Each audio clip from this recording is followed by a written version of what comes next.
নূরের উপর হামলা সহ সাম্প্রতিক কিছু ঘটনা স্পষ্ট দেশের স্থিতিশীল পরিস্থিতি ক্রমেই জটিল হয়ে উঠছে অথবা জটিল করে তোলা হচ্ছে। নির্বাচনকে সামনে রেখে নানা রকম ষড়যন্ত্রের ডালপালা মেলতে শুরু করেছে। কোন ষড়যন্ত্র এই বিএনপির অগ্রযাত্রাকে রুখতে পারবে না ইনশাআল্লাহ। প্রায় 1 বছর আগে আমি বলেছিলাম আগামী নির্বাচনকে ঘিরে অদৃশ্য শক্তি কাজ করছে।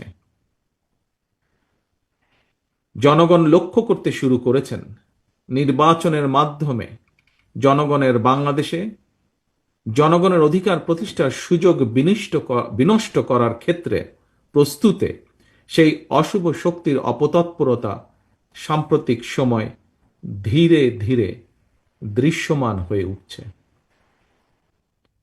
প্রিয় সহকর্মীবৃন্দ, পতিত পরাজিত পলাতক স্বৈরাচার মুক্ত বাংলাদেশে অন্তর্বর্তীকালীন সরকার যখন জনগণের অধিকার প্রতিষ্ঠার পথে হাঁটছে, তখন কোন রাজনৈতিক দল নির্বাচনের মাধ্যমে জনগণের অধিকার প্রতিষ্ঠার পরিবর্তে তাদের দলীয় স্বার্থ চরিতার্থ করার জন্য নানা শর্ত আরোপ করছে এবং এই শর্ত আরোপ করে নির্বাচনের পথে হয়তোবা পরিকল্পিত উপায় বাধার সৃষ্টির অপচেষ্টা করছে বলে বহু মানুষ এরই ভিতরে ভাবতে শুরু করেছেন।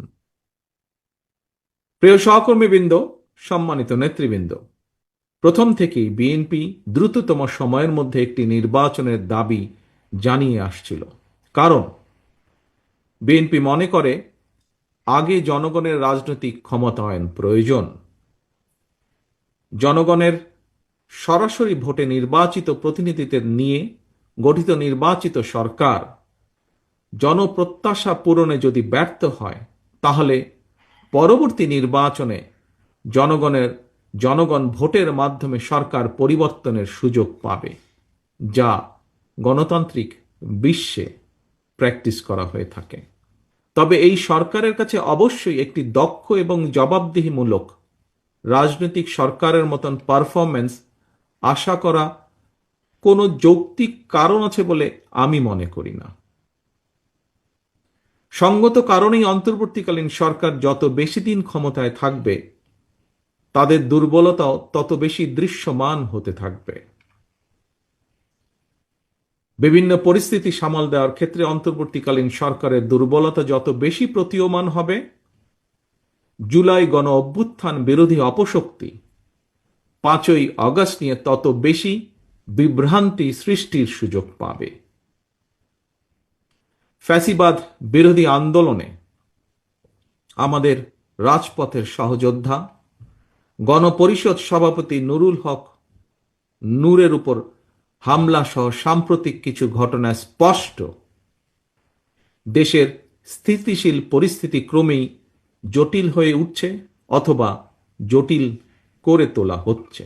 এই বিবেকের আদালতেই আজ আমাদের আত্মজিজ্ঞাসা করা দরকার, নির্বাচন হতে দেওয়া হবে না, এই ধরনের উচ্চারণ ফ্যাসিবাদ বিরোধী শক্তির ঐক্যকে দুর্বল করবে, নাকি পলাতক ফ্যাসিবাদী অপশক্তির পুনরুত্থানের প্রাসঙ্গিকতা তৈরি করবে?